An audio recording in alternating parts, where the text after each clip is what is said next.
ന്യൂസിലേക്ക് സ്വാഗതം. പ്രധാന വാർത്തകൾ. തൃശൂർ പൂരം നടത്തിപ്പിൽ പോലീസ് ഇതര വകുപ്പുകൾക്ക് വീഴ്ചയില്ലെന്ന അന്വേഷണ റിപ്പോർട്ട്. വെഞ്ഞാറമൂട് കൂട്ടക്കൊലപാതകം പോലീസ് സ്റ്റേഷനിൽ അരങ്ങേറിയത് അതിനാടകീയ രംഗങ്ങൾ. വനിതാ ദിനത്തിൽ സമരം ശക്തമാക്കി ആശാ വർക്കർമാർ. 10ാം ക്ലാസ് വിദ്യാർത്ഥി ഷഹബാസിന്റെ കൊലപാതകം ഭീഷണിയുമായി സ്കൂളിലേക്ക് ഊമക്കത്ത്. ഉൽപ്പന്നങ്ങൾക്ക് ഏർപ്പെടുത്തിയ നികുതി കുറയ്ക്കാൻ ഇന്ത്യ തയ്യാറാണെന്ന് വെളിപ്പെടുത്തി ഡൊണാൾഡ് ട്രംപ്. വാർത്തകൾ വിശദമായി. തൃശൂർ പൂരം നടത്തിയതിൽ പോലീസ് ഇതര വകുപ്പുകൾക്ക് വീഴ്ചയില്ലെന്ന് അന്വേഷണ റിപ്പോർട്ട്. ADGP മനോജ് എബ്രാഹമാണ് അന്വേഷണ റിപ്പോർട്ട് സമർപ്പിച്ചത്. പൂരം കലങ്ങിയതുമായി ബന്ധപ്പെട്ടുള്ള ത്രിതല അന്വേഷണത്തിലെ ആദ്യ റിപ്പോർട്ടാണിത്. പോലീസ് ഒഴികെ മറ്റു വകുപ്പുകൾക്ക് വീഴ്ചയില്ലെന്നതാണ് റിപ്പോർട്ടിലെ പ്രധാന കണ്ടെത്തൽ. പൂരം അലങ്കോലപ്പെടുന്ന രീതിയിൽ മറ്റെന്തെങ്കിലും വകുപ്പുകൾ പ്രവർത്തിച്ചുവെന്ന് കണ്ടെത്താനായില്ലെന്നും റിപ്പോർട്ടിൽ വ്യക്തമാക്കുന്നു.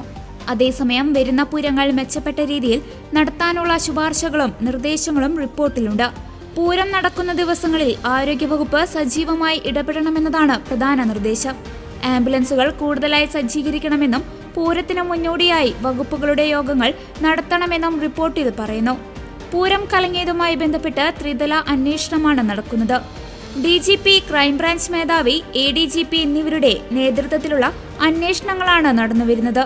ADGP മനോജ് എബ്രഹാം അന്വേഷിച്ചത് സംഭവത്തിൽ മറ്റു വകുപ്പുകളുടെ ഏകോപനത്തിൽ പാളിച്ചയുണ്ടായിട്ടുണ്ടോ എന്നതാണ്. മറ്റു വകുപ്പുകൾക്ക് വീഴ്ചയുണ്ടായിട്ടുണ്ടോ എന്നതും ഈ അന്വേഷണത്തിന്റെ ഭാഗമായിരുന്നു. ഈ അന്വേഷണ റിപ്പോർട്ടാണ് ഇപ്പോൾ DGPക്ക് സമർപ്പിച്ചിരിക്കുന്നത്.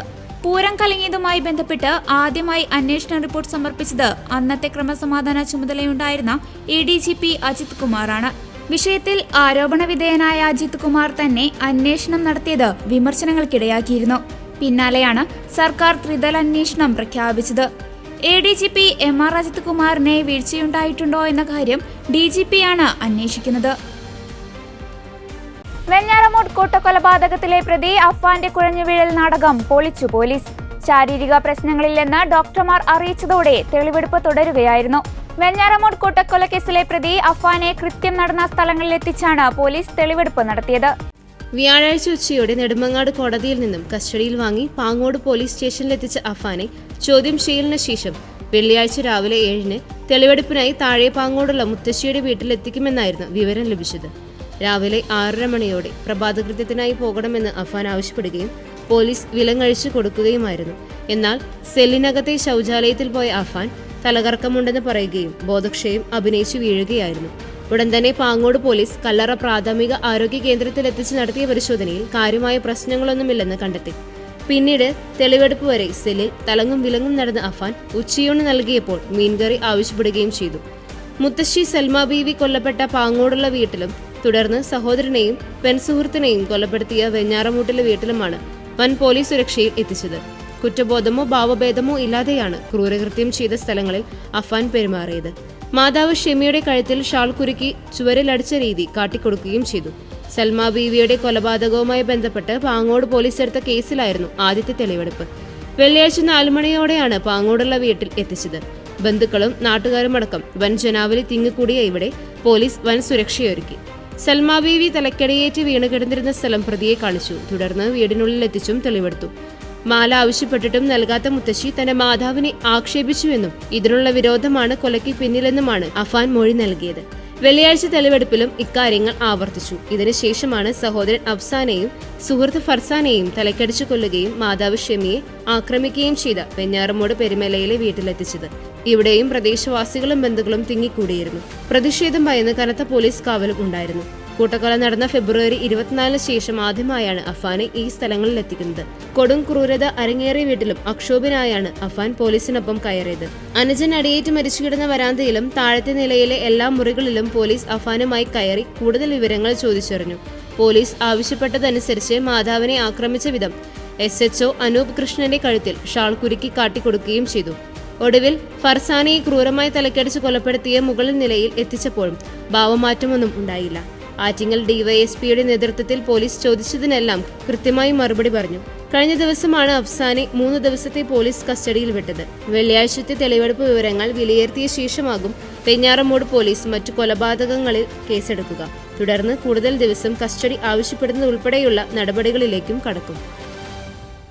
സ്റ്റാൻഡ് വിത്ത് ആശാ വർക്കേഴ്സ് എന്ന മുദ്രാവാക്യമുയർത്തി സെക്രട്ടേറിയറ്റ് പടിക്കൽ 27ാം ദിവസത്തിലേക്ക് കടക്കുന്ന സമരം ശക്തമാക്കി ആശാ വർക്കർമാർ. വനിതാ ദിനമായ ഇന്ന് സമൂഹത്തിന്റെ നാനാതുറകളിൽപ്പെട്ട വനിതകൾ സമരത്തിന് പിന്തുണ അറിയിച്ച് സെക്രട്ടേറിയറ്റിന് മുന്നിലെത്തി. വനിതാ ദിനത്തിൽ സമരം രാജ്യാന്തര ശ്രദ്ധയിൽ കൊണ്ടുവരുന്നതിനുള്ള സമര പരിപാടികളാണ് ആസൂത്രണം ചെയ്തിരിക്കുന്നതെന്ന് Kerala Asha health workers association ഭാരവാഹികൾ അറിയിച്ചു. വനിതാ ദിനത്തിൽ ആശാവർക്കർമാർക്കൊപ്പം ദേശീയ തലത്തിൽ ശ്രദ്ധേയരായ വനിതകളും സമരത്തിൽ അണിനിരന്നു. സാമൂഹിക സാംസ്കാരിക മേഖലകളിലെ വനിതാ നേതാക്കളും വിദ്യാർത്ഥിനികളും പൊതുജനങ്ങളും സംഗമങ്ങളിൽ പങ്കാളികളായി.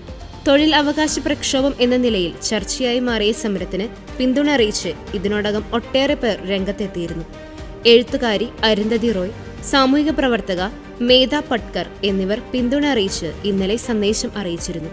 കേരള സാഹിത്യ അക്കാദമി ചെയർമാൻ സച്ചിദാനന്ദൻ, നടി Kani Kusruti, doctor Khadeeja Mumtaz, doctor MS Sunil, Pembilai Orumai നേതാവ് ജി ഗോമതി തുടങ്ങിയവരും ഐക്യദാർഢ്യം അറിയിച്ച് വീഡിയോ സന്ദേശങ്ങൾ പങ്കുവച്ചു. കോവിഡ് കഴിഞ്ഞ കേരളത്തിലെ എല്ലാ മലയാളികളും ആശകളോട് കടപ്പെട്ടിരിക്കുന്നവരാണ്. ഞാൻ കടപ്പെട്ടിരിക്കുന്നു. ആശാ വർക്കേഴ്സിന്റെ സമരത്തിനോട് ഞാൻ എൻ്റെ ഐക്യദാർഢ്യം പ്രഖ്യാപിക്കും. ഞാൻ ആഗ്രഹിക്കുന്നത് കേരള സംസ്ഥാന ഗവൺമെന്റ് ആശാ വർക്കർമാരെ നേരിട്ട് വിളിക്കുകയും അവരുടെ പ്രശ്നങ്ങൾ കേൾക്കുകയും നമുക്കിതിന് എന്ത് ഒത്തുതീർപ്പ് അല്ലെങ്കിൽ എന്ത് പ്രതിവിധി കണ്ടെത്താമെന്ന് ഒരുമിച്ച് ചർച്ച ചെയ്ത് അത് എത്രയും പെട്ടെന്ന് നടപ്പിലാക്കാൻ ഉള്ള ഒരു നീക്കം അവിടെ നിന്നുണ്ടാവുമെന്ന് ഞാൻ കരുതുന്നു. நம்மோட சகோதரி அம்மமாரு அனியத்திமாரு எல்லாரும் இங்க சமரம் செஞ்சுக்கிட்டு இருக்காங்க. ஓனர் ஏரியத்துக்கு வேண்டிட்டு வீரமான பெண்கள், ധൈര്യமான പെൺകൾ ഇവங்க കൂടെ இருக்கணும். ഈ വനിതാ ദിനം ഞാൻ ആശമാരോടൊപ്പമാണ് ആഘോഷിക്കുന്നത്. വനിതാ ദിനം ആഘോഷിക്കാൻ ഏറ്റവും ഉചിതമായൊരു സ്ഥലം ഇന്ന് ഈ സമരപന്തൽ തന്നെയാണ്.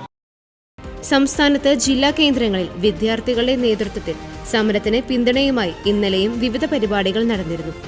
സമൂഹ മാധ്യമങ്ങളിലും പ്രചാരണം ശക്തമാക്കിയിട്ടുണ്ട്. എന്നാൽ ആശാവർക്കർമാരുടെ സമരവുമായി ബന്ധപ്പെട്ട് ഡൽഹിയിലെ കേരളത്തിന്റെ പ്രതിനിധി KV തോമസ് കേന്ദ്രമന്ത്രി നിർമ്മല സീതാരാമനുമായി നടത്തിയ ചർച്ചയെക്കുറിച്ച് ഒന്നും അറിയില്ലെന്ന് ആശാവർക്കർമാർ അറിയിച്ചു.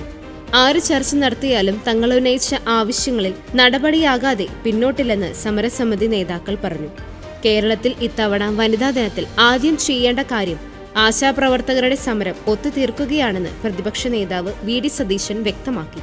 വാശിയും വൈരാഗ്യവും ഉപേക്ഷിച്ച് സർക്കാർ ചർച്ചയ്ക്ക് തയ്യാറാകണം. മുഖ്യമന്ത്രി തന്നെ ആശാപ്രവർത്തകരുടെ പ്രതിനിധികളെ കണ്ട് സംസാരിക്കണമെന്നും പ്രതിപക്ഷ നേതാവ് കൂട്ടിച്ചേർത്തു. കഴിയുന്നത്ര ആനുകൂല്യങ്ങളും വേതന വർധനയും നൽകുകയാണ് വേണ്ടത്. അവർ ആവശ്യപ്പെടുന്നത് ന്യായമായ കാര്യങ്ങളാണ്. കേരളത്തിലെ ഓരോ വ്യക്തിയെയും കുടുംബത്തെയും നല്ല പ്രവർത്തനത്തിലൂടെ ചേർത്ത് പിടിച്ച ഒരു തൊഴിൽ മേഖലയിൽ അഹോരാത്രം പണിയെടുക്കുന്ന അമ്മമാരെയും സഹോദരിമാരെയും വെയിലത്തും മഴയത്തും നിർത്തിയിട്ട് എന്ത് വനിതാ ദിനം? സമസ്ത തൊഴിൽ മേഖലകളിലും സ്ത്രീ പ്രാതിനിധ്യം കുറഞ്ഞു വരുന്നുവെന്നത് ശ്രദ്ധിക്കണം. ഇക്കാര്യം സമൂഹവും സർക്കാരും രാഷ്ട്രീയ പാർട്ടികളും സാമൂഹിക സംഘടനകളും അതീവ ഗൗരവമായി കാണണമെന്ന് പ്രതിപക്ഷ നേതാവ് ആവശ്യപ്പെട്ടു.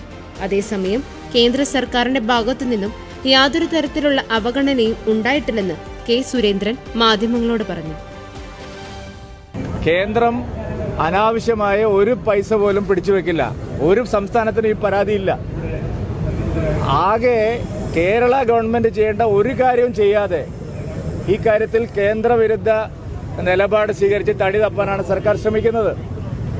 ഞങ്ങളിപ്പോൾ ആശാ വർക്കർമാരുടെ സമരത്തിൽ പങ്കെടുത്തുകൊണ്ടാണ് ഇവിടെ നിൽക്കുന്നത്. അവർക്കറിയല്ലോ, ആശാ വർക്കർമാർക്ക് അറിയല്ലോ എന്താണ് സംഭവിക്കുന്നതെന്ന്. മാത്രമല്ല 2014 മുമ്പ് ആശാ വർക്കർമാർ, അംഗൻവാടി ടീച്ചർമാര്, തൊഴിലുറപ്പ് തൊഴിലാളികള്, ഇവർക്കെല്ലാം ED പോസ്റ്റ്മാൻമാര്, ഇവർക്കെല്ലാമുള്ള ശമ്പളത്തിന്റെ ആനുകൂല്യത്തിന്റെ ഇരട്ടിയാണ് ഇപ്പൊ കിട്ടുന്നത്. 2014 മുമ്പ് 1000 രൂപയാണ് കേന്ദ്രം കൊടുത്തിരുന്നത്. ഇപ്പൊ 2000 ആയി. ഇനിയും വർദ്ധിപ്പിക്കണം. ഞങ്ങൾ അതിന് കൂടെ നിൽക്കുന്നു. പക്ഷെ മറ്റ് സംസ്ഥാനങ്ങൾ 10,000 രൂപ കൊടുക്കുമ്പോൾ ഇവിടെ 7,000 രൂപ കൊടുത്തിട്ട് ഞങ്ങൾ നമ്പർ 1 ആണെന്ന് പറഞ്ഞാൽ ആരാ വിശ്വസിക്കുന്നത്? ആന്ധ്രാപ്രദേശ് കൊടുക്കുന്നു, മധ്യപ്രദേശ് കൊടുക്കുന്നു, കർണാടക കൊടുക്കുന്നു, സിക്കിം കൊടുക്കുന്നു. ഇതെല്ലാം നമ്മുടെ മുമ്പിലുള്ള സത്യങ്ങളാണ്. എല്ലാ സംസ്ഥാന ഗവൺമെന്റുകളും ആശാ വർക്കർമാർക്കും അംഗൻവാടി ടീച്ചർമാർക്കും ഇതിനേക്കാൾ കൂടുതൽ കൊടുക്കുന്നു. എന്നിട്ട് അതെല്ലാം കേന്ദ്രം കേന്ദ്രം കേന്ദ്രം എന്ന് പറയും. ഈ പതിവ് പല്ലവി ഇവിടെ വിജയിക്കാൻ പോകുന്നില്ല. കേന്ദ്രത്തിന്റെ വീഴ്ചയല്ല, സംസ്ഥാന ഗവൺമെന്റിന്റെ വീഴ്ചയാണ്. നോക്കൂ, 896 കോടി രൂപ ഓൾറെഡി കൊടുത്തു കഴിഞ്ഞു. ഇവരൊരു കണക്കും സമർപ്പിച്ചിട്ടില്ല. അല്ല, സമ്മർദ്ദം ചെലുത്തേണ്ട ഒരു കാര്യമില്ല. കേന്ദ്രത്തിന്റെ വീഴ്ചയില്ല. കേന്ദ്രം ഏതെങ്കിലും ഒരു കാരണത്തിൽ കേരളത്തിന് മാത്രമായിട്ട് പണം കൊടുക്കാതെ ഉണ്ടെങ്കിൽ അതവർ ചൂണ്ടിക്കാണിച്ചാൽ ഞങ്ങൾ ഈ സമരത്തിന് വരാം. ഇല്ല, ഇൻസെന്റീവ് വർദ്ധിപ്പിക്കണമെന്നുള്ള കാര്യത്തിൽ ഞങ്ങൾ ആശാവർക്കർമാരുടെ സമരത്തിന് അനുകൂലമാണല്ലോ, ആദ്യം പറഞ്ഞല്ലോ. അല്ല, അത് സംസ്ഥാന മന്ത്രി തന്നെ രണ്ട് പ്രശ്നമുണ്ട്. ഒന്ന്, വീണ ജോർജ് ആരോഗ്യമന്ത്രി നഡ്ഡാജിയെ കണ്ടിട്ട് ഇൻസെന്റീവ് വർദ്ധിപ്പിക്കണമെന്നാണ് പറഞ്ഞിരിക്കുന്നത്. അതിന് അവകാശമുണ്ട്. പക്ഷെ കേന്ദ്രം തരാത്തത് കൊണ്ടാണ് ആശാവർക്കർമാരുടേത് മുടങ്ങിയതെന്ന് ഇവിടെ മാത്രമേ പറയുന്നുള്ളൂ, അവിടെ പറയുന്നില്ല. അതവിടെ പറയാൻ കഴിയില്ല. അതാണ് ഇരട്ടത്താപ്പ് എന്ന് പറയുന്നത്. ഒരു തരത്തിലുമില്ല. നിയമസഭയെ തെറ്റിദ്ധരിപ്പിക്കുകയാണ് ഇവർ. രണ്ടു കൂട്ടരും കണക്കാണ്. ഇന്നിപ്പോ കടൽ മണൽ ഖനനത്തിനെതിരെ രണ്ടുപേരും കൂടി പ്രമേയം പാസ്സാക്കി. ഞാൻ ചോദിക്കുന്നത്, ഇവിടെ മാധ്യമങ്ങളുണ്ട്, പൊതുപ്രവർത്തകരുണ്ട്, പ്രതിപക്ഷമുണ്ട്. എന്ത് പഠനമാണ് സംസ്ഥാന ഗവൺമെന്റ് നടത്തിയത്? ഏറ്റുമാനൂരിൽ ട്രെയിനിനു മുന്നിൽ ചാടി ആത്മഹത്യ ചെയ്ത ഷൈനിയുടെ മൊബൈൽ ഫോൺ കണ്ടെത്താനാകാതെ പോലീസ്. കേസിൽ നിർണായക തെളിവാണ് ഷൈനിയുടെ ഫോൺ. ഷൈനി മരിക്കുന്നതിന്റെ തലേ ദിവസം ഫോൺ വിളിച്ചെന്നായിരുന്നു ഭർത്താവ് നോബി ലൂക്കോസിന്റെ മൊഴി. ഈ ഫോൺ വിളിയിലെ ചില സംസാരങ്ങളാണ് ആത്മഹത്യയ്ക്ക് പ്രകോപനമെന്നാണ് പോലീസിന്റെ നിഗമനം. റെയിൽവേ ട്രാക്കിൽ പരിശോധന നടത്തിയിരുന്നെങ്കിലും ഫോൺ കണ്ടെത്തിയിരുന്നില്ല. ഫോൺ എവിടെയെന്നറിയില്ലെന്നായിരുന്നു മാതാപിതാക്കൾ പറഞ്ഞത്. നിലവിൽ ഷൈനിയുടെ മൊബൈൽ ഫോൺ സ്വിച്ച് ഓഫ് ചെയ്ത നിലയിലാണ്. അതേസമയം ഷൈനിയുടെ പിതാവ് കുര്യാക്കോസിന്റെയും അമ്മ മോളിയുടെയും മൊഴി വീണ്ടും പോലീസ് രേഖപ്പെടുത്തും. സ്വന്തം വീട്ടിൽ നിന്ന് ഷൈനി മാനസിക സമ്മർദ്ദം അനുഭവിച്ചിട്ടുണ്ടോ എന്നാകും പോലീസ് അന്വേഷിക്കുക. ആത്മഹത്യ ചെയ്തതിന്റെ തലേന്ന് മദ്യലഹരിയിൽ വിളിച്ച നോബി ഷൈനിയെ അധിക്ഷേപിച്ച് സംസാരിച്ചുവെന്നാണ് പോലീസിന്റെ കണ്ടെത്തൽ. വിവാഹമോചന കേസിൽ സഹകരിക്കില്ലെന്നും കുട്ടികളുടെ പഠനത്തിനടക്കമുള്ള ചെലവ് നൽകില്ലെന്നും നോബി പറഞ്ഞു. നോബിയുടെ പിതാവിന്റെ ചികിത്സയ്ക്കെടുത്ത വായ്പയുടെ ഉത്തരവാദിത്തത്തിൽ നിന്നും ഒഴിയുകയും ചെയ്തു. ഇക്കാര്യങ്ങളെല്ലാം നോബി പോലീസിന്റെ ചോദ്യം ചെയ്യലിൽ സമ്മതിച്ചിട്ടുണ്ട്. ഭർത്താവ് നോബി കല്യാണം കഴിഞ്ഞ അന്നു മുതൽ ഷൈനിയെ ക്രൂരമായി മർദ്ദിച്ചിരുന്നു. ഷൈനി ഇക്കാര്യം വീട്ടിൽ സൂചിപ്പിച്ചിരുന്നു. വിവാഹമോചന കേസിൽ ഹാജരാക്കാൻ നോബി തയ്യാറാകാത്തത് ഷൈനിയെ സമ്മർദ്ദത്തിലാക്കിയെന്നും ഷൈനിയുടെ പിതാവ് പറയുന്നു. പലതവണ നോട്ടീസ് നൽകിയിട്ടും വാങ്ങിയില്ല. ഇക്കാര്യങ്ങളാൽ ഷൈനി കടുത്ത മാനസിക സമ്മർദ്ദത്തിൽ ആയിരുന്നുവെന്നാണ് ഷൈനിയുടെ അച്ഛൻ പറയുന്നത്. അതേസമയം ഷൈനിയുടെ ഭർത്താവ് നോബി ലൂക്കാസിനെ കോടതി റിമാൻഡിൽ വിട്ടിരുന്നു. വീടിന്റെ ഗേറ്റ് പൂട്ടി ഷൈനി മക്കളുമായി റെയിൽവേ ട്രാക്കിലേക്ക് നടന്നു പോകുന്ന CCTV ദൃശ്യങ്ങൾ പുറത്തു വന്നിട്ടുണ്ട്. അതേസമയം വൈദികനായ ഷൈനിയുടെ ഭർത്ത സഹോദരനെതിരെയും ആരോപണം ഉയരുന്നുണ്ട്. വിദേശത്തുള്ള വൈദികനായി പോലീസ് കൂടുതൽ അന്വേഷണം നടത്തി വരികയാണ്. ഫെബ്രുവരി 28-നാണ് ഷൈനിയെയും മക്കളായ അലീന, ഇവാന എന്നിവരെയും ഏറ്റുമാനൂർ പാറോലിക്കൽ റെയിൽവേ ഗേറ്റിന് സമീപം ആത്മഹത്യ ചെയ്ത നിലയിൽ കണ്ടെത്തിയത്. പുലർച്ചെ ട്രാക്കിനടുത്തെത്തിയ നാട്ടുകാരാണ് ചിന്നിച്ചിതറിയ നിലയിൽ മൃതദേഹം കണ്ടെത്തിയത്. കുട്ടികളെയും കൊണ്ട് ഷൈനി ആത്മഹത്യ ചെയ്യുകയായിരുന്നുവെന്ന് പോലീസ് സ്ഥിരീകരിച്ചു. കടുത്ത മാനസിക സമ്മർദ്ദം അനുഭവിച്ചിരുന്നുവെന്ന് വ്യക്തമാക്കുന്ന ഷൈനിയുടെ ശബ്ദ സന്ദേശം നേരത്തെ പുറത്തു വന്നിരുന്നു. പലതവണ ശ്രമിച്ചിട്ടും ജോലി കിട്ടാത്തതും അസ്വസ്ഥയാക്കിയതായി ശബ്ദ സന്ദേശത്തിൽ വ്യക്തമാക്കുന്നു. മരിക്കുന്നതിന് മുമ്പ് ഷൈനി സുഹൃത്തിനയച്ച സന്ദേശത്തിലാണ് സങ്കടങ്ങൾ തുറന്നു പറഞ്ഞത്. ഒരുപാട് അന്വേഷിച്ചിട്ടും നാട്ടിൽ ജോലി കിട്ടുന്നില്ല. മക്കളെ ഹോസ്റ്റലിൽ നിർത്തിയിട്ട് എവിടെയെങ്കിലും ജോലിക്ക് പോകണം. വിവാഹമോചനത്തിന് ഭർത്താവ് സഹകരിക്കുന്നില്ല തുടങ്ങിയ കാര്യങ്ങളും ഷൈനി ശബ്ദ സന്ദേശത്തിൽ പറഞ്ഞിരുന്നു. മെക്സിക്കോയുമായും കാനഡയുമായുമുള്ള വ്യാപാര സംഘർഷങ്ങൾ 2026 ഫുട്ബോൾ ലോകകപ്പിന് ഉത്തേജനമാകുമെന്ന് US president Donald Trump. Tournament സംഘടിപ്പിക്കാൻ വൈറ്റ് ഹൌസ് ടാസ്ക് ഫോഴ്സ് രൂപീകരിക്കുമെന്നും അദ്ദേഹം പ്രഖ്യാപിച്ചു. ഫിഫ തലവൻ ഗിയാനി ഇൻഫാന്റിനോയ്ക്കൊപ്പം മാധ്യമപ്രവർത്തകരോട് സംസാരിക്കവെയാണ് ട്രംപിന്റെ പരാമർശം. 2026 ലോകകപ്പിലെ സഹ ആതിഥേയരായ രാജ്യങ്ങളുമായി തന്റെ ഭരണകൂടം തുടരുന്ന തർക്കം ടൂർണമെന്റിനെ ബാധിക്കുമെന്ന സൂചനകളെ പാടെ തള്ളിക്കളയുന്നതായിരുന്നു ട്രംപിന്റെ പ്രസംഗം. US, കാനഡ, മെക്സിക്കോ എന്നീ രാജ്യങ്ങൾ തമ്മിലുള്ള സംഘർഷങ്ങൾ ഫുട്ബോൾ സംഘാടനത്തെ എങ്ങനെ ബാധിച്ചേക്കാമെന്ന് ചോദിച്ചപ്പോൾ അത് കൂടുതൽ ആവേശകരമാക്കുമെന്ന് താൻ കരുതുന്നു എന്നായിരുന്നു ട്രംപിന്റെ മറുപടി. പിരിമുറുക്കം ഒരു നല്ല കാര്യമാണ്. അത് കാര്യങ്ങൾ കൂടുതൽ ആവേശകരമാക്കുന്നു. ഫുട്ബോൾ സംഘാടനത്തിന് ഞങ്ങൾ ഒരു ടാസ്ക് ഫോഴ്സ് രൂപീകരിക്കുകയാണ്. ചരിത്രത്തിലെ ഏറ്റവും വലിയ കായിക പരിപാടി ആസൂത്രണം ചെയ്യുന്നതിന് ടാസ്ക് ഫോഴ്സ് സഹായിക്കുമെന്നും ട്രംപ് പറഞ്ഞു. അതേസമയം US പ്രസിഡന്റ് ഡൊണാൾഡ് ട്രംപിന്റെ ചരിത്രബോധം ചോദ്യം ചെയ്തുകൊണ്ടുള്ള ബ്രിട്ടനിലെ അംബാസഡർ ഫിൽ ഗോഫിന്റെ പരാമർശങ്ങൾ വിവാദമായതിനു പിന്നാലെ ന്യൂസിലാൻഡ് അദ്ദേഹത്തെ തിരികെ വിളിച്ചു. ട്രംപിനെക്കുറിച്ച് ഗോഫ് പറഞ്ഞത് ന്യൂസിലൻഡ് സർക്കാരിന്റെ അഭിപ്രായമല്ലെന്ന് വിദേശകാര്യമന്ത്രിയുടെ വക്താവ് വ്യക്തമാക്കിയിരുന്നു. യുക്രൈനിലെ യുദ്ധം അവസാനിപ്പിക്കാനുള്ള ട്രംപിന്റെ ശ്രമങ്ങളെ നാസി ഭരണകൂടത്തെ സന്തോഷിപ്പിക്കാനുള്ള രണ്ടാം ലോകയുദ്ധകാല കരാറിനോടായിരുന്നു ഗോഫ് താരതമ്യപ്പെടുത്തിയിരുന്നത്. അസാന്നിധ്യത്തെക്കുറിച്ചുള്ള ചർച്ചയ്ക്കിടെ CPM സംസ്ഥാന സമ്മേളന വേദിയിലെത്തി M. മുകേഷ് MLA. ജോലി സംബന്ധമായ തിരക്കുകൾ കാരണമാണ് 2 ദിവസം മാറി നിന്നതെന്നും മുൻകൂട്ടി പാർട്ടിയെ അറിയിച്ചിരുന്നെന്നുമാണ് വിശദീകരണം. മാധ്യമങ്ങൾക്കുള്ള കരുതലിനെ നന്ദിയെന്നും മുകേഷ് മാധ്യമങ്ങളോട് പറഞ്ഞു. കൊല്ലത്തു നിന്ന് അങ്ങോട്ടോ ഇങ്ങോട്ടോ മാറുമ്പോൾ നൽകുന്ന സ്നേഹത്തിന് നന്ദി. സമ്മേളനത്തിന്റെ രീതി അറിയാത്തതുകൊണ്ടാണ് എന്റെ അസാന്നിധ്യം ചർച്ചയായത്.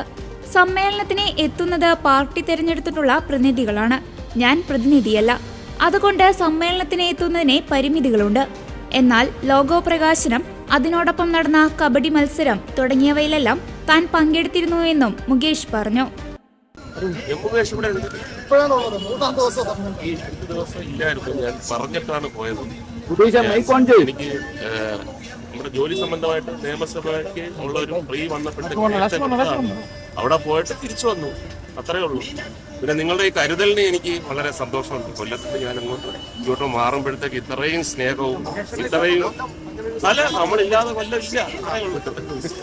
അപ്പൊ ഇന്ന് രാവിലെ ലണ്ടനിൽ നിന്ന് ഒരാളെന്നെ സംസ്ഥാന സമ്മേളനത്തിന് പോകുന്നില്ല.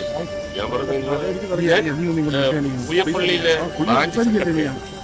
ഞാൻ പറഞ്ഞു എന്താണ് ലണ്ടനിൽ ജോലി? വരും, ജോലിക്കൊരു പ്രാധാന്യം കൊടുക്കണം, അതുകൊണ്ട് ജീവിതമാർഗം. അപ്പൊ എനിക്ക് അതിൻ്റെതായിട്ടുള്ള പരിമിതികളുണ്ട്. പക്ഷെ ഞാൻ ലോഗോ പ്രകാശനത്തിനുണ്ടായിരുന്നു. ഇന്റർനാഷണൽ കബഡി മത്സരം ഇതിനോടൊപ്പം നടന്നത്. ശ്രീലങ്കയിൽ നിന്ന് വന്ന ടീമിന് ഏറ്റവും നല്ല ഫസ്റ്റ് പ്രൈസ് കൊടുത്തത് ഞാനാണ്. ഓമാധവൻ ഫൗണ്ടേഷനാണ്. ട്രോഫി കൊടുത്തത് ഞാനാണ്. ഇതിൽ കൂടെ നമ്മളെന്തോ ചെയ്യാൻ. പിന്നെ ഇനി ഒരുപാട് ഉണ്ട്. അടുത്ത മാസം 3 ദിവസം ചെന്നൈയിലാണ്, 2 ദിവസം മൈസൂറിലാണ്. ഏപ്രിൽ 22 മുതൽ MLA-മാരുടെ ഒരു ടൂറ് കാശ്മീർ, ഡൽഹി, ഹൈദരാബാദ് എല്ലാം കൂടെ ഒന്ന് അറിയിപ്പിക്കുകയാണ്. ആ സമയത്ത് വേളം ഉണ്ടാക്കുക. കൊല്ലത്ത് നടക്കുന്ന സമ്മേളനത്തിൽ പാർട്ടി MLA-യായ മുകേഷ് ഇല്ലാത്തതിനെക്കുറിച്ചുള്ള ചർച്ചകൾ ഉയർന്നിരുന്നു. കൊല്ലം MLA എന്ന നിലയിൽ മുഖ്യ സംഘാടകരിൽ ഒരാൾ ആവേണ്ടയാളായിരുന്നു മുകേഷ്. സംസ്ഥാന സമ്മേളന പ്രതിനിധിയല്ലെങ്കിലും ഉദ്ഘാടന സെഷനിൽ മുകേഷിനെ പങ്കെടുക്കാമായിരുന്നു. എന്നാൽ ലൈംഗിക ആരോപണം ഉയർന്ന സാഹചര്യത്തിൽ മുകേഷിനെ പാർട്ടി മാറ്റി നിർത്തിയെന്ന ആരോപണങ്ങൾ ഉയർന്നിരുന്നു. ഇത് വലിയ ചർച്ചയായപ്പോഴാണ് പാർട്ടി ഇടപെട്ട് മുകേഷിനോട് കൊല്ലത്തേക്ക് എത്താൻ ആവശ്യപ്പെട്ടത്. ഷൂട്ടിംഗ് തിരക്കിലായതിനാൽ മുകേഷ് സമ്മേളനത്തിൽ പങ്കെടുക്കില്ലെന്ന് പാർട്ടിയെ നേരത്തെ അറിയിച്ചിരുന്നതായാണ് അദ്ദേഹവുമായി ബന്ധപ്പെട്ടവർ പറയുന്നത്. എന്നാൽ ഇക്കാര്യം കൊല്ലത്തെ CPM നേതാക്കൾ ആരും സ്ഥിരീകരിച്ചില്ല. മുകേഷിനെ പാർട്ടി അപ്രഖ്യാപിത വിലക്ക് ഏർപ്പെടുത്തിയിരുന്നു. മുകേഷ് എവിടെയെന്ന് നിങ്ങൾ തിരക്കിയാൽ മതിയെന്നായിരുന്നു സംസ്ഥാന സമ്മേളനത്തോടനുബന്ധിച്ച് നടന്ന വാർത്താ സമ്മേളനത്തിൽ CPM സംസ്ഥാന സെക്രട്ടറി MV ഗോവിന്ദൻ പറഞ്ഞത്. അറിയില്ല, അതിനൊന്നും ഞാൻ പറയാൻ ഉദ്ദേശിക്കുന്നില്ല. ഇവിടെ വേഗം ചർച്ച ചെയ്യാൻ വേണ്ടി വന്നു. നിങ്ങളുടെ ആടെ പോയി, 2ാമത്തെ ആളവിടെ പോയി, 4ാമത് കുഞ്ഞിരാമനോടെയാണ് പോയത്, നാരായണോടെയാണ് പോയി. MLA കാണുന്നില്ല, നോക്കിയാൽ മതി എവിടെയായിരുന്നു. നിങ്ങൾക്കല്ലേ നിങ്ങളുടെ കയ്യിലല്ലേ ഈ സാധനമല്ലേ ഉള്ളൂ. വെറുതെ വേണ്ടാന്ന് പറഞ്ഞ ചോദിക്കും. അതേന്ന് അതുകൊണ്ടെന്താ കുഴപ്പം? പാർട്ടി കോൺഗ്രസിന്റെ അകത്ത് നമ്മുടെ പാർട്ടി MLA-മാരും വന്നിട്ടുണ്ടോ? ജനങ്ങളല്ല, നിങ്ങൾ ചോദിക്കുന്നതാണ്. ജനങ്ങൾക്ക് ഇതൊന്നും ഒരു പ്രശ്നമുള്ള കാര്യമൊന്നുമില്ല. സമ്മേളനത്തിൽ ആരൊക്കെ വന്നിട്ടുണ്ട്, ആരൊക്കെ വന്നില്ല നോക്കിയിട്ടാ. മുകേഷിനെ പറ്റി നിങ്ങൾക്ക് ഒരു സംശയവും വേണ്ട. മുകേഷിനെ പറ്റി ഞങ്ങൾ നല്ലപോലെ ചർച്ച ചെയ്തതാണ്. അദ്ദേഹത്തിനെതിരായിട്ടൊരു കേസ് വന്നു. ആ കേസ് അടിസ്ഥാനപ്പെടുത്തിയുള്ള നിലപാട് തുടർന്ന് കൊണ്ടുപോവാണ്. MLA രാജിവെക്കണമെന്ന് നിങ്ങളെല്ലാം പറഞ്ഞു. രാജിവെച്ചാൽ എന്തിനു വേണ്ടിയാണ് രാജിവെക്കുന്നതെന്ന് ചോദിച്ചപ്പോൾ നിങ്ങൾ പറഞ്ഞു രാജിവെക്കുന്നത് എന്താ പറഞ്ഞത്? ഓർമ്മയിട്ടാ പറഞ്ഞത് എന്താന്ന്? നിങ്ങൾക്ക് പിന്നെ അന്നേരം പറയാന്നല്ലാണ്ട് പിന്നെ അതിനെപ്പറ്റി ആലോചിക്കില്ല. ഞാൻ പറയാണ്ട് നിങ്ങൾക്ക് പറയാലോ, നിങ്ങളല്ലേ പറഞ്ഞു. ഞാൻ പറയും പിന്നെ ഞാൻ പറയാൻ പോകാതല്ലേ. ഞാൻ പറയുന്നത് നിങ്ങൾ അന്ന് എന്താണ് പറഞ്ഞത് എന്നതിനെ പറ്റി നിങ്ങൾക്ക് ഓർമ്മയുണ്ടോന്നാണ് ഞാൻ ചോദിച്ചത്. സിറിയയുടെ മുൻ പ്രസിഡന്റ് ബാഷാർ അൽ അസദ് അനുകൂലികളും സിറിയൻ സുരക്ഷാ സേനയും തമ്മിലുണ്ടായ ഏറ്റുമുട്ടലിൽ 70 പേർ കൊല്ലപ്പെട്ടു. ലഡാക്കിയയിലെ തീരദേശ മേഖലയിൽ തുടങ്ങിയ സംഘർഷം ടാർട്ടസിലേക്കും വ്യാപിച്ചു. അസദ് അനുകൂലികളുടെ ശക്തി കേന്ദ്രമായ ലഡാക്കിയൻ ഗ്രാമങ്ങളിൽ സേന വ്യോമാക്രമണം നടത്തിയതായി ബ്രിട്ടനിലെ സിറിയൻ യുദ്ധ നിരീക്ഷണ സംഘടനയായ Syrian observatory for human rights അറിയിച്ചു. ലഡാക്കിയയിലേക്ക് കൂടുതൽ സേനയെ അയച്ചതായി സർക്കാർ പറഞ്ഞു. സ്ഥിതിഗതികൾ നിയന്ത്രണ വിധേയമാക്കാൻ സൈന്യം ശ്രമിക്കുന്നതായി ദേശീയ വാർത്താ ഏജൻസിയും റിപ്പോർട്ട് ചെയ്തു. ലഡാക്കിയ പ്രവിശ്യയിലെ ജബ്ലെ പട്ടണത്തിലാണ് അക്രമം പൊട്ടിപ്പുറപ്പെട്ടത്. അസദിന്റെ സേനയിലെ ദി ടൈഗർ എന്ന് വിളിപ്പേരുള്ള കമാൻഡറായിരുന്ന സുഹൈൽ അൽ ഹസന്റെ അനുയായികളായ തോക്കുധാരികൾ സുരക്ഷാ സേനയുടെ ചെക്ക് പോസ്റ്റുകൾ ആക്രമിച്ചതോടെയാണ് ഏറ്റുമുട്ടലുണ്ടായത്. 2015 വിമതർക്കെതിരെ അസദ് സേനയെ നയിച്ചത് ഹസനാണ്. തീരമേഖലയായ ബനിയാസും ജബ്ലയും ഇപ്പോഴും അസദ് അനുകൂലികളുടെ നിയന്ത്രണത്തിലാണ്. ന്യൂനപക്ഷമായ അൽവൈറ്റുകൾ അധിവസിക്കുന്ന മേഖലയാണിവിടം. സുന്നികൾക്ക് ബഹുഭൂരിപക്ഷമുള്ള സിറിയയിൽ ഷിയ വിഭാഗത്തിലെ അലവി എന്ന ചെറിയ ഉപവിഭാഗത്തിൽ ഉൾപ്പെടുന്നവരാണ് അസദ് കുടുംബം. ബഷാർ അൽ അസദിന്റെ പതനത്തിന് ശേഷം അലവി വിഭാഗത്തിന് നേർക്ക് വ്യാപക ആക്രമണങ്ങൾ നടന്നിരുന്നു. ഇതിന്റെ തുടർച്ചയായാണ് സംഘർഷം പൊട്ടിപ്പുറപ്പെട്ടത്. അസദിന്റെ ജന്മനഗരമായ ഗർദ്വയും അലവി ഗ്രാമങ്ങളും സിറിയൻ ഭരണകൂടത്തിന്റെ നിയന്ത്രണത്തിലല്ല.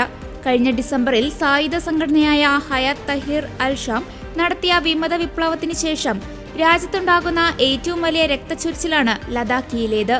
HTS നയിച്ച 11 ദിവസത്തെ വിപ്ലവത്തെ തുടർന്ന് അസദ് റഷ്യയിലേക്ക് പലായനം ചെയ്തിരുന്നു. HTSന്റെ നേതാവായിരുന്ന അഹമ്മദ് അൽ ഷാരയാണ് നിലവിൽ സിറിയയുടെ ഇടക്കാല പ്രസിഡന്റ്.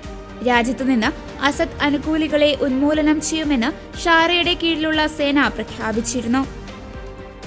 വിദ്യാർത്ഥി സംഘർഷത്തിനിടെ മർദ്ദനമേറ്റ് എലൈറ്റിൽ MJ ഹയർ സെക്കൻഡറി സ്കൂളിലെ 10ാം ക്ലാസ് വിദ്യാർത്ഥി മുഹമ്മദ് ഷഹബാസ് കൊല്ലപ്പെട്ട കേസിൽ കുറ്റാരോപിതരായ വിദ്യാർത്ഥികളെ വകവരുത്തുമെന്ന് ഭീഷണിപ്പെടുത്തി സ്കൂളിലേക്ക് ഊമക്കത്ത്. ഷഹബാസ് കൊലക്കേസിൽ ആദ്യം പിടിയിലായ 5 വിദ്യാർത്ഥികളെ പോലീസ് സംരക്ഷണത്തിൽ SSLC പരീക്ഷ എഴുതിക്കാൻ തീരുമാനിച്ചതിനെ തൊട്ടു പിന്നാലെയാണ് കത്തയച്ചത്. വൃത്തിയുള്ള കൈപ്പടയിൽ എഴുതി സാധാരണ തപാലിലാണ് താമരശ്ശേരി GVHSS പ്രധാനാധ്യാപകനെ കത്ത് ലഭിച്ചത്. സ്കൂൾ അധികൃതർ താമരശ്ശേരി പോലീസിൽ വിവരമറിയിക്കുകയും പോലീസ് അന്വേഷണം തുടങ്ങുകയും ചെയ്തു. വിദ്യാർത്ഥി സംഘർഷത്തിന്റെ പശ്ചാത്തലത്തിലുള്ള കേസായതിനാൽ അതീവ രഹസ്യമായാണ് ഇത് സംബന്ധിച്ച് അന്വേഷണം തുടരുന്നത്. കേസിൽ ആദ്യം പിടിയിലായ 5 വിദ്യാർത്ഥികളുടെ പരീക്ഷാ കേന്ദ്രം കോരങ്ങാട്ടെ സ്കൂളിൽ നിന്ന് മാറ്റാൻ തീരുമാനിച്ചതിന് മുമ്പാണ് കത്ത് അയച്ചിരിക്കുന്നത്. ഷഹബാസിനെതിരെ നടന്ന അക്രമത്തിൽ അമർഷം രേഖപ്പെടുത്തുകയും കുറ്റാരോപിതർക്കെതിരെ കൊലവിളി നടത്തുകയും ചെയ്യുന്ന കത്താണ് വിലാസം രേഖപ്പെടുത്താതെ അയച്ചിരിക്കുന്നത്. കോരങ്ങാട്ടെ വിദ്യാലയത്തിൽ പോലീസ് സുരക്ഷയോടെ ഏതാനും പരീക്ഷയെ എഴുതാൻ പറ്റൂവെന്നും SSLC പരീക്ഷകൾ പൂർത്തിയാക്കും മുമ്പേ കുട്ടികളെ അപായപ്പെടുത്തുമെന്നാണ് ഭീഷണി കത്തിൽ പറയുന്നത്. കത്തിലെ വ്യക്തമായി പതിയാത്ത പോസ്റ്റ് ഓഫീസ് സീൽ പരിശോധിച്ച് അയച്ച സ്ഥലം കണ്ടെത്താനുള്ള ശ്രമത്തിലാണ് അന്വേഷണ സംഘം. ഉള്ളടക്കത്തിലെ പരാമർശങ്ങൾ പരിശോധിക്കുമ്പോൾ കത്തെഴുതിയത് വിദ്യാർത്ഥികളുടെ പരീക്ഷാ കേന്ദ്രം കോരങ്ങാട്ടുനിന്ന് NGO ക്വാർട്ടേഴ്സ് GHSലേക്കും പ്രതിഷേധത്തെ തുടർന്ന് അവസാന ദിവസം ഒബ്സർവേഷൻ ഹോമിലേക്കും മാറ്റുന്നതിന് മുമ്പാണെന്നത് വ്യക്തമാണ്. തിങ്കളാഴ്ചയാണ് പരീക്ഷാ കേന്ദ്രം മാറ്റുന്നത്. ചൊവ്വാഴ്ചയാണ് 6ാമത്തെ വിദ്യാർത്ഥിയും പിടിയിലാവുന്നതും. അക്രമം ആസൂത്രണം ചെയ്യാൻ വിദ്യാർത്ഥികൾ ഉണ്ടാക്കിയ ഇൻസ്റ്റാഗ്രാം ഗ്രൂപ്പിലെ അംഗങ്ങളായ മറ്റുള്ളവരുടെ പങ്കും പോലീസ് വിശദമായി പരിശോധിക്കുന്നുണ്ട്. അക്രമത്തിന് ഇൻസ്റ്റാഗ്രാം ഗ്രൂപ്പിലെ ആരുടെയെങ്കിലും പ്രേരണ അക്രമം നടത്തിയ കുട്ടികൾക്കുണ്ടോ എന്നും പോലീസ് അന്വേഷിക്കുന്നു.